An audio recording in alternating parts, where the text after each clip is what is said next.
This is a daughter podcast where dads come to talk, think, and thrive with your hosts, Oscar and Blandon. Our mission is to cultivate a community of strong, mindful, and present fathers. We want to curate honest conversations with all men, but especially those who have the honor of raising daughters. All right. Hey, everyone. This is Oscar over here at the Daughter Podcast. Welcome back. Blandon on the other side. And today, Blandon, we got a guest. We do have a guest. So for all those people out there who are always asking me, man, how do you keep your beard so nice? What's going on? How does it stay so full and the edge up is so clean? Well, who we have on today is the person who keeps me fresh and clean. This is my barber, but he's not only a barber, he is a dad and he is an entrepreneur. He's a business owner. So we have on our show today the one, the only Mr. Dorian Johnson. Dorian, how you doing, man? Without further ado, yes, sir. What's happening, peoples? What's the deal? Thank you for having me. It's a very animated introduction, I see. Thank you. This is what I deal with on a weekly basis at the barbershop. It's the barbershop. No, right. Right. So he should have his own podcast inside the barbershop. All the conversations that we have, from religion to politics to movies, all the things going on in there. However, I think Dorian has a very interesting and compelling story about being a girl dad. So, Dorian, how about you introduce yourself to everybody and let us know a little bit more about yourself and your journey as a single girl dad. Well, like I said, I don't have no kids. Where do we get this from? Oh my God. How did I become? Let me stop playing. Well, on the real, yeah, I do have a crazy story. My story is a story that was really just, I would have never thought that I would have been in this type of situation, raising a girl by myself. And yeah, it just happened. I guess I wasn't expecting it to be in the cards, but it was in the cards. So you got to play the hand you dealt. So with that, what happened was, I had about 5 or 6 different girlfriends at the time. Okay. He's not afraid to be honest, everybody. He's not afraid to be honest in this interview. Okay. Yeah. And, one of them decided she was, wanted to be a mother. So I was like, okay, well, it is what it is. We're going to go that route. So we went that route. And then 3 years in, she passed away. And when she passed away, like I say, it was unexpected, completely unexpected. I didn't know what to do. So it was like, everything went from, smiles and laughs and, planning out the future. And if we don't have another one, to the next thing you know, it was like, I'm doing this by myself for real. Like, I'm really got to figure out life without her, and figure out how I'm going to be a dad. Mind you, I was in the streets doing a whole bunch of ungodliness, and I had to kind of tone it down. I had to put some more structure to my life, and I didn't want to raise my daughter thinking that relationships and things of that nature would having different women here in and out of my life. I didn't want her to think that that's how relationships supposed to be. So I cut out everybody, and it was just me and my daughter. And hell, till I mean, yeah, I got a girlfriend now, but I mean, for the longest period of time, I never really had women around. It was just me and her. So it was just different. It was just completely different, man. From schooling to her having friends to, well, let me start off by this one. This one was one that was really just like, I really got to do this. So changing diapers was fine for me. they starting to get older. It's like certain things that they have to do down there, and I wasn't privy to it. I was like, man, I need a woman around here because I can't do this. Wow. I just was like, man, how am I gonna deal with this? So the school called me. The school called me and told me, this was taking place, and I was like, okay. They was like, we need to come and pick her up. And she was crying. She didn't want to be at school. So I went and picked her up. But I was on the other side of town. So it gave me some time to think while I was driving. I didn't want her to feel like this was the worst thing ever that could happen to her. I went to Target. And I bought this big old basket. And I bought a towel. I bought some soaps. I bought her some flowers. I bought her a teddy bear. I bought her some little smell good, some perfume, some different little lotions. And I wrapped the basket up and everything. And I put it in the back of my truck. And I called my cousin and his girlfriend at the time and was like, hey, meet me at this restaurant. We're going to go to this restaurant and we're going to have dinner. And they was like, okay, why? I was like, just meet me there. Dinner on me. And he was like, all right, cool. We're on the way. So they meet me at the restaurant, and I pick her up from school, and the whole time she's just like, crying and crying and crying. I'm like, look, man, it's all right. So we get to the restaurant. My cousin and them in there, they're already seated. So I set my daughter down with it. And then I went back outside and I went and got the basket. And I gave her the basket. And then she was like, this is for me? And I was like, yeah. I was like, welcome to ladyhood. And I gave it to her, and that calmed her down. And my cousin's girlfriend, she just started crying. She was like, my daddy never did anything like that for me. And she was like, that's just so nice that you thought about her like that. I was like, man, I just didn't want to hear no crying. I ain't feel like dealing with all that. That was just to calm her down. Dorian, you moved real quickly on us. We got other questions to ask you before we get to that point. So you were mentioning that you found out you were having a child. How old is your daughter now? Now she's 20. 20. So 20 years ago, you find out you're having a daughter. Take us through that. Pretty much. Because your experience prior to getting to your daughter, as you mentioned, might be a little bit different than some other folks. So you find out you're having a daughter. How does that go? Well, the thing about it, like me and her mother was together. We had been together back and forth, on and off for 12 years. And it was never really a solid relationship. But at that point in time, it was just kind of like, we were together. And when she told me, mind you, before that, she had told me 5 other times, and she miscarried. Oh, okay. She miscarried. So we went through that. So when she told me this particular time, I still was kind of like, okay, well, we'll see what happens, see how everything goes, as time goes. Right. And next thing I know, I was sitting in the living room, and she had got out of the shower and just like, walked by. And that's when I was looking at her. I was like, wait a minute. What is that? And she was like, I'm 5 months pregnant now, and you're making jokes. Oh, man. And I was like, I know, but here we are, we're 5 months. All the other times that she was pregnant,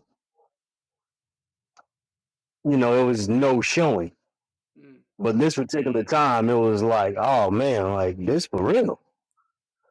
So at that point in time, I was like, I remember one of my partners had called me, and he was like, hey man, what you doing? I need you to make a run with me. I was like, yeah, we need to have a real conversation. And he was like, what's up? I was like, we just need to have a conversation. So he picked me up, and mind you, he got 5 kids. Well, at the time, he got 4 kids. So I was like, man, I think I'm finna be a dad. And he was like, oh man, that's cool, that's great. I was just telling him what I got to do, what I need to do, and this, that, and other. And he was like, hey man, relax. ain't nothing like being a father, man. As you can tell, I got 4 other kids. So, just, take your time, raise them the way that you wanted to be raised, other than the way that you were raised. And that was when he gave me that, I was like, okay. I took that and ran with it. And then next thing I know, my daughter mother got mad at me and ran away.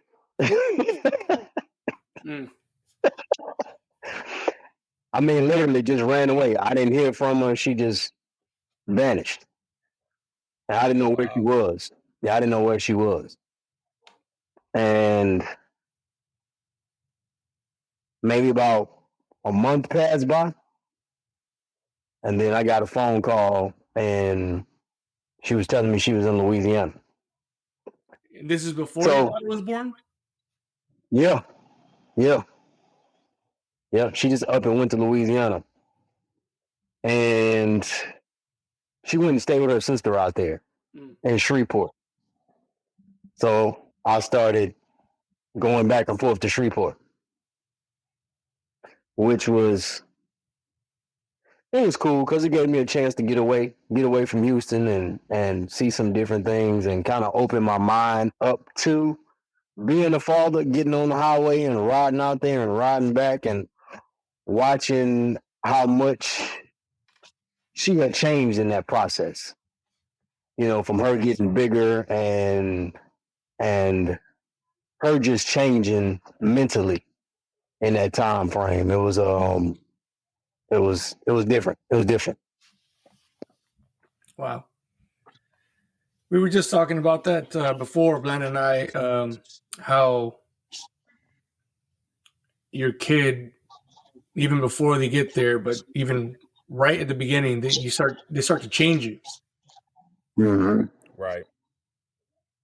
Yeah, exactly. Because I went into desperation mode. I was like, everybody I knew that owed me money, I was like, yo, I need my money, bro. Right. I need my money, man, like ASAP. Like I'm finna have a baby. I want to make sure I got things in order. Right. And even banking, start getting accounts lined up, and at the time I didn't have a car. I had a motorcycle. So I can't strap the baby onto the back of the bike. But yeah, I had to end up, getting rid of my motorcycle and getting me get a car. You just start really prioritizing things. In that process, it made me look at life different too, as far as look, I'm really finna have a baby. I can't be doing all of this. All of this is just, it's nonsense at this point in time. How did it affect you after your daughter's mother passed away? What kind of effect did that have on you? You being a new parent, first-time dad, what kind of toll did that have on you? And right now, it seems like you have a pretty big community. Did that community rally around you, like your mom and aunts and cousins and friends? Like, did those women in your life help you transition into being a single dad? And how was that? I just did it on my own, bro. And it wasn't like, it was difficult to do for me because I've always been that type of person where I took care of other people, as you know. So, well, to be honest, it was more of, I was alone. I was alone, and because everybody kept saying to me like, how you gonna do this? Who gonna raise her? And that was like fuel to me when people would say that to me. Who's gonna take care of her? Like, I mean, that's my daughter. What you think? I'm some bum off the street? Y'all seen how fly I am. What makes you think I'm not gonna continue to be that same person with her and she gonna be that way? Right. But that was fuel for me, So I never asked nobody for nothing. And I've been that way my whole life. So it was like, I always felt it was my responsibility. And I wasn't going to leave that responsibility on anybody else, whether it been my father or some other chick or, I just wasn't going to do that. So literally, I have like raised my daughter like every day. She's been in my life every day. It ain't no days off. I mean, it was a point in time where my mother would take her, because I got a little sister too. My little sister is 22. So she's 2 years older than my daughter. So it was times where, they would hang out, and sometimes my mother would keep her for the weekends and stuff like that. But even with that, that was an issue. So I never really it was easy taking care of my daughter because it's my daughter. I love her to death. She looked like me. So it's like, how can you not take care of somebody else that looked like you? Mm. So even, with the little things that they do and say, it's just you. So it makes you really want to do more for them anyway. But I mean, my community was very small. It was very small. I had one other person who came into my life at a point in time, and she helped us out from time to time. But outside of that, no, it was only me. Now, was that you mentioned you've always been self-reliant, and for us men, you don't want to ask for help. You don't, you want to almost prove what maybe some others are saying that is not possible. But are you saying that your community was small because people didn't want to help, or because you felt like you just wanted to do it on your own?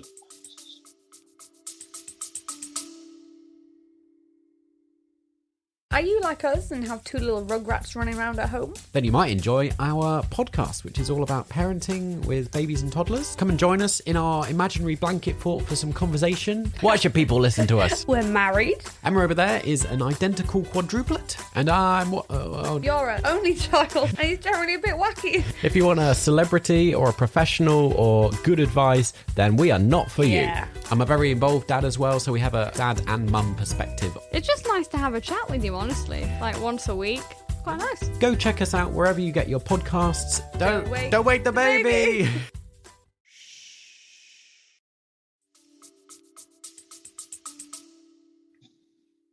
Well, I mean, to be honest with you, I'm just one of those people, like, if it's something I want, I save up, I go and get it if that's what it is that I want. You know what I mean? I've always been that person.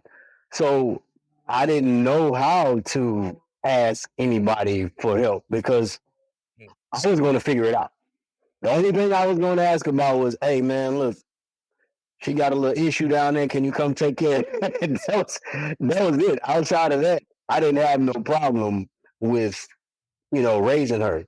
Daycare or school or, different activities. Like I did it all myself. It didn't bother me. Yeah. It didn't bother me, And actually, my cousin, he has 4 kids. And he decided he didn't really want to be that guy. So I kind of had, those are like my other kids. So I would always have them and my daughter. So it was like, that was kind of like the community. Now, what about when because I get this now, and I've been married to my wife for 21 years, but I'll take my daughters to school, or I'll go pick them up, or I'm asking about something. They're like, "We'll talk to mom." Like they're like, we know you might not know this. Like we'll just talk to mom. And I'm like, no, just I'm here. Like let me, Right. And I don't know how much of that is in jest or if they're serious. There's sometimes where I'm like, oh, that lady's serious. She's waiting for her mom to come pick her up. So right. Did you experience? I have to assume in the last 20 years you have to experience a lot of that as you're growing up as a father raising your daughter. Right. Well, the difference with y'all and the difference with me is I'm the mother. I'm the mother too. So when she wants to have that conversation with the mother, she decides to go and have the conversation with the mother on your end. You know what I mean? And I have to be, girls change you anyway. They make you softer. Yeah. So as a person of my stature, like I was a really rough around the edge guy.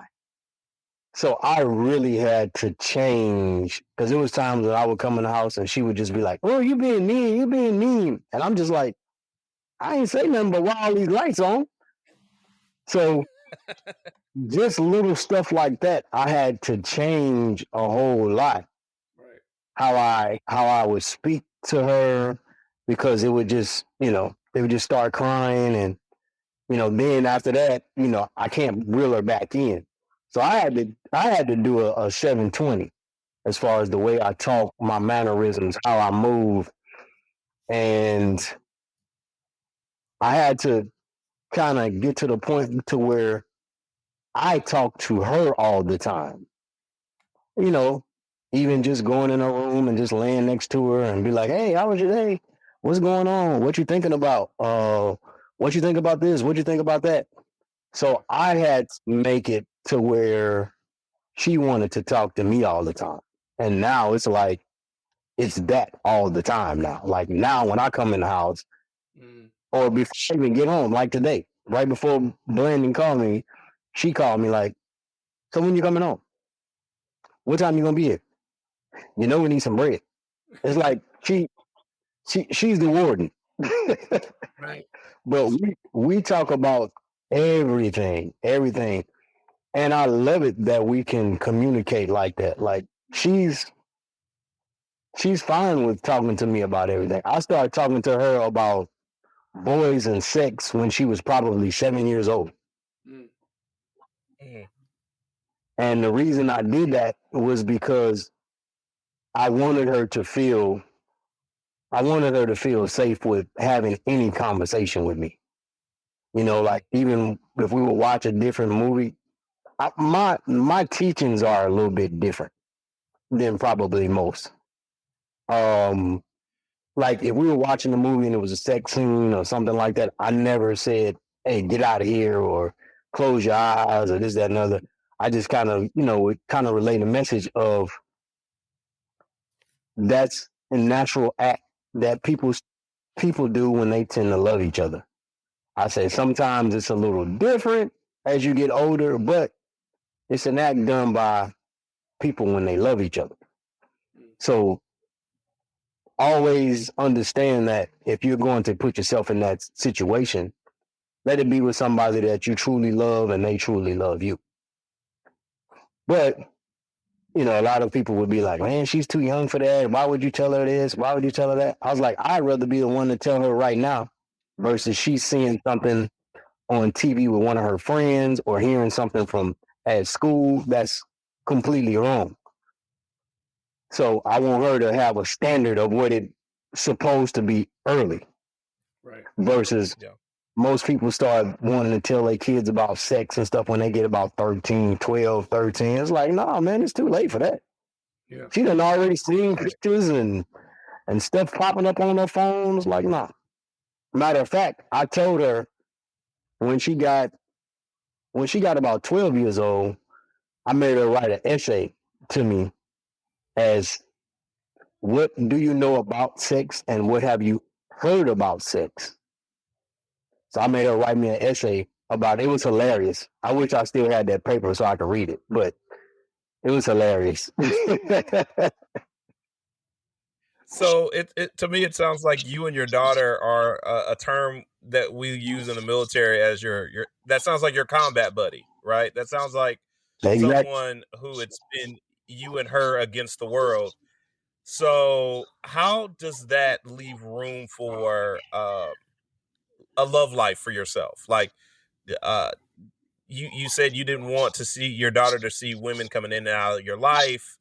Um, but how has that been, and how will that go forward? Like, would she have to approve of the woman who becomes, your life partner? Because it sounds like your daughter's already your combat buddy, which, hey, it has been you and her against the world. So how would that go?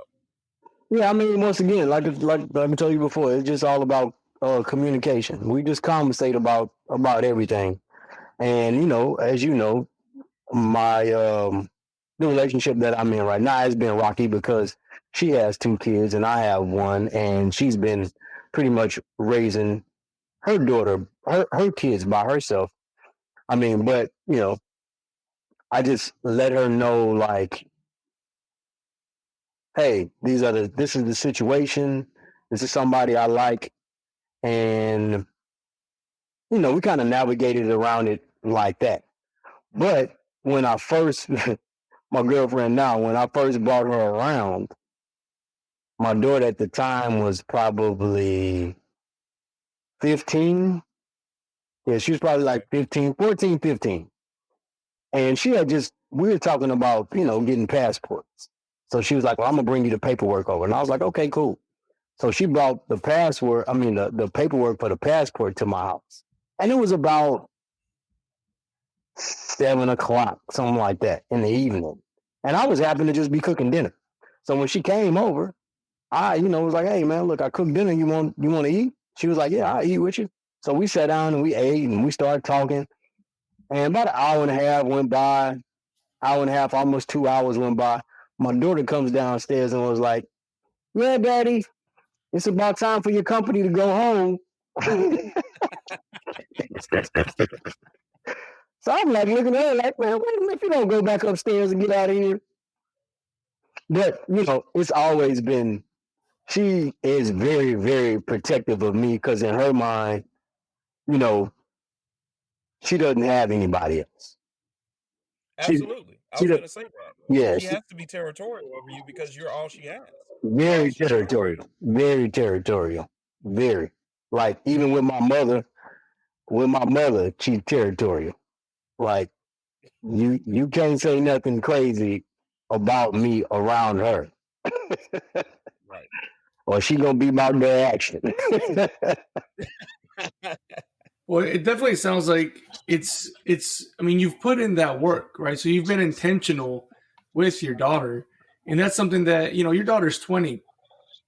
My oldest is 12. I want to believe that at 20, my oldest and then my middle child will want to be around me and they want to be coming back around and have that relationship with me that's consistent, right? And it sounds like you've done that intentional work that means that she appreciates y'all's relationship. Yeah, she does. And like I said, I've done everything that I could possibly do to make it so that she's comfortable having conversations with me. I mean, regardless of, one thing that I've always done with her is I take the emotions out of the conversation. Because us as men, sometimes as soon as they say something about a boy or something like that, it's like we automatically like who the what? Yeah. So me having to have that mother side, I had to take a lot of the emotion out of it and just listen to what it is that she's saying. Mm-hmm. And sometimes it bothers me, but I'd rather that she's comfortable coming to me and saying it versus not saying nothing to me at all. And then I don't know or have to find out through a different source. Right. Absolutely. Because you can better protect her when you have the information. Right. You can give her better insight, advice into a situation if she is open, honest, and transparent with you about what's going on. Correct. So I understand that. I understand that that mindset, right? Because it is our job to make our daughters comfortable with us, to come to us even in a bad situation, right? Even if they make a misstep and they make a choice that isn't so great, I still want my girls to come to me, be able to talk to me about it so that I can help them out of it or at least help them maneuver through it. Right. And not compound the mistake with something worse. So yeah. Right. Yeah, like I said, that communication thing was huge because I always wanted her to understand too. Like we had a situation to where when she was in school, I kind of went off on her and I just went to screaming at her about her grades and things going on at school. And then later on that day, it just kind of dawned on me as it's like, I'm screaming at this girl and she's 8, 9 years old and I'm getting all irate. And I just was like, and she was sitting in the back seat just crying. And I just had to I thought about it later on that day. I was like, you know what? These grades don't mean that much. Right. They don't mean that much for my daughter to feel like she's feeling right now, and for me to feel like how I'm feeling right now. Right. So at that point in time, I just was like, hey man, look, I always want you to do your best at whatever it is that you do. Do your best. Do your best. I was like, regardless of what somebody else says or what somebody else think, you did your best. And from that point in time, we kind of had a different relationship with school. Because I always wanted her to be open and I always wanted her to be honest. Right. I was like, I don't care what you do, I'm always on your side. Right or wrong, I'm still gonna be on your side. Yeah, we just had a conversation like that here with grades. My daughter was upset about one of her grades, and I looked at her. I was like, I don't care about the grade. The grade only tells me that you might be missing some output. That's all it tells me. I don't care what the actual grade is, right? Like, right. Hey, if you're not giving it your all, the grade will show, right? And if you're giving your all, the grade is still showing, then we can have a different conversation with the teachers. But for the most part, I'm not worried about the grade. I'm worried about you putting the effort that you need to do for the things that you need to do, even if you don't like them sometimes. I said, in our grade, we give 100% effort. Just figure that out. The grade will come with the effort. Like, I'm not really worried about the grade. And so having that conversation with grades, because I grew up much differently. Like, if I had a bad grade, given I had a lot of bad grades, so it did not go well with my parents all the time. Right. Just about Right. So that's a great point that you bring up with that. Yeah, I mean, as far as school wise, I never had a problem out of her with school, which I'm happy. But I didn't have many problems. We had 2 issues out of school. One when she was probably in like the 4th grade or 5th grade, and the next time she was in the 10th grade. And after that, I didn't have no more problems out of with school. Wow. Them 2 issues was it. That's something to shoot for, because I was a little hellion during high school, so.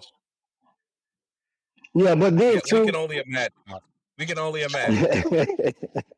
But then too, I was a present father. Meaning, I'm not saying that y'all aren't, but with it just being me, I was always at the school. I was always at the schools. Every day. I was picking her up, dropping her off, and then there was times where I would just show up, just to do lunch and stuff like that. And then it got to a point where the schools were like, well, you can't come to the lunch. You can't come to lunch no more, and this, that, and other. And I was like, nah, I don't know what kind of rules y'all setting, but I'm coming up here. Y'all not gonna have more influence over me, over my daughter than I do. I was like, not at all. Right. I was like, y'all got her for a certain amount of time throughout the day. I still have to come up here and make my presence felt, so that she understands that I'm her father. I started really like meeting the teachers, letting them know who I was, coming up there randomly, doing lunch. Sometimes I would take the teachers cookies or donuts and stuff like that, to the point, like, to this day, people walk up to me like, hey, Mr. Johnson. And I'd be like, man, who is that? She'd be like, your daughter went to such and such school and I was one of the teachers, or I was the principal, the assistant principal, the PE teacher. It's always something like that. So definitely make yourself a presence at your kids' school. No matter how old they are. Because you do not want them people having more control over your kids than you do. Right. Dorian, so I have another question for you. Because it's not very commonplace for single dads to raise their children, and then it's still not commonplace for single girl dads to have, custody and raise their children on their own. What is some advice that you would give to other single girl dads if you could go back and say, I wish somebody had given me this piece of advice? Some advertising with me. I'm usually you can see me around town. I'm moving around a whole lot. People always be like, man, I seen you on 59. I seen you on Highway 6. I seen you in 249. I'm always moving around. So if you see me honk, blow, pull up next to me, scan the QR code on the side of the van, and you got me. Well, to be honest with you, like I told you, it's communication. I mean, it's always communication, open communication as much as possible. But like I always say, there's no rule handbook in raising a kid. There's no rule handbook in life. It's just we just have to figure it out and navigate through it as best as we can.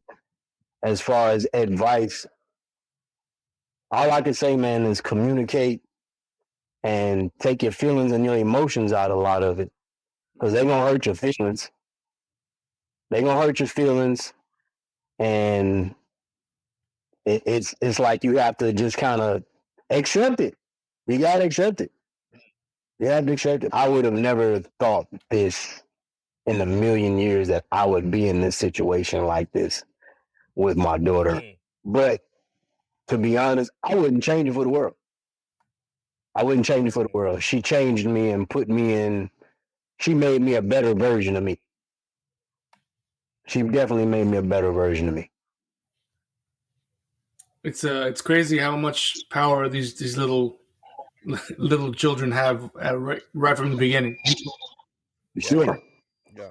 For sure. Well, Dorian, man, we can't tell you how much we appreciate you coming on here and giving us that story. I mean, it's not only is it unique because you're a single dad, but you're a single dad raising a girl, and your story as a whole is just out of the ordinary for a lot of folks, right? And so we hope that we know that actually that what you're talking about is going to resonate with some folks out there that, you know, Blandon and I could not resonate with because we don't have that experience. Right. So thank you so much on my part for coming on here and sharing your story and hanging out with us for a little bit. I greatly appreciate it, man. Blandon, you got anything else for us? Yeah, man. Dorian, tell us how we can find you and what else you have going on. We see you have your truck in the back. We know that you are. Yeah, go ahead. Introduce your business and tell us where we can find you. Okay, what it is I do, y'all already know that I'm a barber. I am an entrepreneur. I do mobile advertising. So what you see in the background is part of my mobile advertising. I actually took the time to build a van, and I put all these different TVs on it and speakers and cameras. And it's just a way to bring awareness to different businesses that are out there. Actually, I decided to build it. I built it for, I used to do artist management, and I had artists that I was managing at the time, and we were just trying to get him known and get his face out there a little bit. So I was like, let's do something different that, most artists and most people hadn't seen. So I created this, and then in the process of me creating it, it grew its own legs. And so did my artist. He ended up going in a different direction, and I went in a different direction too. So that's what it is I do. You can find me on Instagram, on all social platforms at Blocks Media Vision, BLOX Media, MEDIA, Vision, VIZION, or you can hit me at 832-814-4413 if you want to do something. There we go. And yeah, we also know that you're a barber. Please don't overbook him, because then I won't be able to get my beard chopped up and nice. So, I mean, y'all, act accordingly. Please, book him, but don't book on Saturdays. Okay, that's my day. Oh yeah. I didn't give you my barber handle. My barber handle, you can find me on all social platforms too. Legendary. Get it right. Legendary. Razor Sharp Barber Studio. All right. And we'll make sure to put all those links into the show notes, and people can find you, click on there, and get onto you. Again, greatly appreciate you being here with us and spending time with us.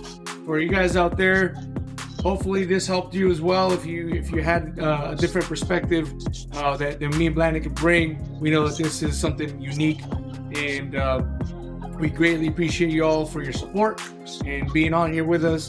Please keep listening. Send us your comments to conversations@daughterpodcast.com. Also, go below. You'll see send us a text. You can send us a text, and we will respond to those. Or actually, we can't respond to those, but we will respond to those through the podcast as we get them. Again, with Dorian over on his side, Blandon on the other side, and for me here. Until the next one, thank you all very much.